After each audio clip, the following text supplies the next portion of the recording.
Hello, my name is Josephine and today I'm gonna do a look inspired by Ariana Grande. It's a very long, sleek, glossy look, so even for people like me who's got very fine Scandinavian hair, you guys out there should be able to get a root lift as well using the technique that I'm gonna show you. So let's get started. So basically I've just wetted my hair down and I'm now gonna rough dry it, meaning that I'm just gonna use my fingers to dry it off. And I've also applied some root lifts. This is just gonna boost the roots a little bit, so when we do get to the actual blow drying of the hair, the roots are gonna be nice and sort of full instead of completely like clinging down to the head. So here we go. So notice how I'm sort of angling the hairdryer upwards right in at the root. This is going to make sure that the roots are going to be nice and high and not clinging. And then as I go further down the hair, we want to smooth the ends down, so I'm twisting the hairdryer around, angling it downwards, just to make sure all the hair cuticles are going in the right direction, because that's going to make it look nice and glossy. So just really make sure that you're lifting the hair right at the roots and get that hairdryer in there. So you want it to be sort of like around 80% dry, because obviously you do want the hair to still have some moisture in it for the actual blow drying process. So I think round about now is probably fine. Just gonna switch this off. Here we go. And then what I normally do, because I have a lot of color in my hair, you may not notice it because I know, hopefully it looks quite natural, hopefully. But the more color you have in your hair, the more likely it is to be quite knotted. Obviously because of the damage from the color, but anyway. So I just always like to brush it through before I go into the actual blow drying, because this kind of brush can really get stuck in your hair if you've got like kind of like longish hair like me. So I always use a paddle brush to just smooth it out. And what I've done as well, which I actually forgot to mention, sorry, is that I did use a little bit of oil just to run through the ends before I rough dried it. That also just helps, you know, eliminate any knots that you may have in your hair. Okay, and then once this is done, I think this is looking pretty good. So if you've got a fringe like I have, once again, just make sure you section that bit off, because you don't want that to get stuck into your other sections of your blow dry. So that's the fringe section now. And now I'm going to section it off into, to begin with, just 3 big sections. So I'm going to start taking my first section. And my section I normally take just behind the ear. That's a good amount to sort of start off with. And then from there, even though I still have fine hair, like I keep saying, even this section I will actually section in again. So with my little grip, I'm going to take a big section from up here, take it straight across, take that bit up and run it. There we go. And just clip it here, like.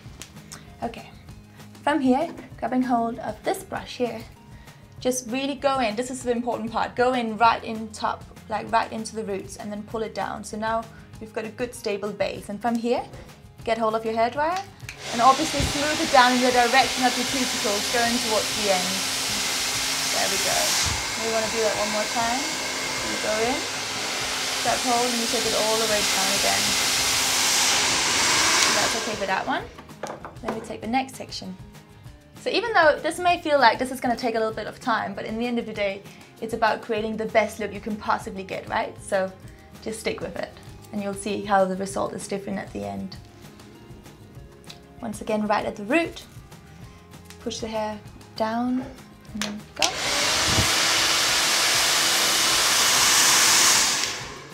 Okay, ready for the next section. And as you can see, actually just have a little look at this, you can always see how the roots are kind of sort of lifting right from the very top and going down, and how my wet hair over here is completely dead straight and kind of almost clinging to my head, okay? So this is what we're aiming to achieve all around. The next section.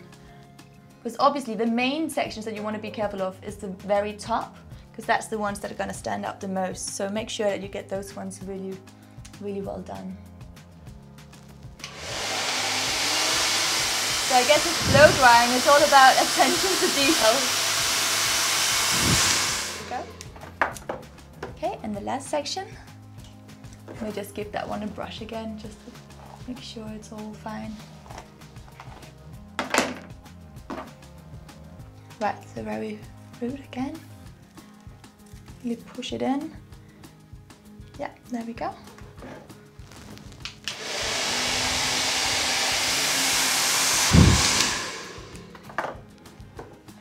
that's the first section done. Okay, let's start from the other side now. So now we have worked our way to the back. So what I'm going to do, I'm going to section it off into 2 sections. And the bit that I don't need right now, I'm going to take it to the front, and I'm actually going to use one more of my clips. I love these clips. These are really super handy. Even for really slippery hair like mine, it actually doesn't slide out. So get yourself some. Anyway, and then the last part here at the back, let's section that one off again. So I'm actually just going to do it with my hands. Just run your hands down here. That's it. And then let's use the other grip as well. So now you've got your 2 sections of the back sectioned in. Here we go. And then this bit here that I'm going to do, I'm going to actually bring it to the front. Just because for me it seemed to be slightly easier to move it like that. So here we go. Perfect. So get your brush again, get stuck in there. Doesn't really matter if it sort of gets a little bit infiltrated with the front bits, because you can always do it again. The main thing is that you get all of it done, even if you have to do some of it twice, doesn't matter. Just means that it's going to last you longer. Here we go. So, as you can probably see, this is not something you can just do easily. This does take some time, and it does take some practice. So, the more you practice, the better you will get, and the easier this will become, and the quicker you'll become. So, obviously, depending on hair type. As I said, I have really fine hair, so drying it actually doesn't take that long time. But sort of remembering which way the brush goes and those sort of things can take a while. So, just stick with it. And now it's time for the straightener. So the straightener is basically what's going to give you that glossy look, okay? So you don't need to section it off as such. If you've got fine hair like me, you'll be fine, literally just running it through. If you've got thicker hair, you may need to section it off. So I'm just going to run the brush through it just briefly before we're going to run the straightener through it. And what's a quite nice trick is to actually use both together. So just to make sure you really smooth it out, just sort of put your brush here, take it down here, and then run the straighteners through it as well at the same time. Go, 1. And you can already see, like, look at the difference. This is really beautiful, glossy, smooth, and here you've got a little bit of hair sticking out, right? So, yeah, it does work. Let's take it from here as well. So I'll get my brush in there, and then on top, get hold with the hair straighteners and just slide them down. There we go, perfect. And then on the other side, it's the same principle. So I think the trick with this thing, just to make sure that it's gloss you're adding and not sort of like full-on dead straight heat, is the speed of which you're going. So don't feel like you have to hold it for ages, because obviously the hair is already smooth and straight. So you just want to run it through sort of quite briefly. Obviously, yeah, depending on what effect you're after, but that's what I'm after right now. This sort of almost natural looking long sleek hair. And then if you want, if you've got a little bit of serum at home, just a few sprays in your hands. Make sure you really work in the product through your hands so it doesn't sit on top of the hair. Just run it through sort of mid-lengths to ends. Don't touch the roots at all. Just make sure it's sort of giving it a nice finish. And yeah, I mean, I'm really happy with it, and it was super inspiring to see Ariana Grande at the MTV Awards. It's always nice to get inspiration from others, so hopefully you like the Ariana inspired look. Have a good day.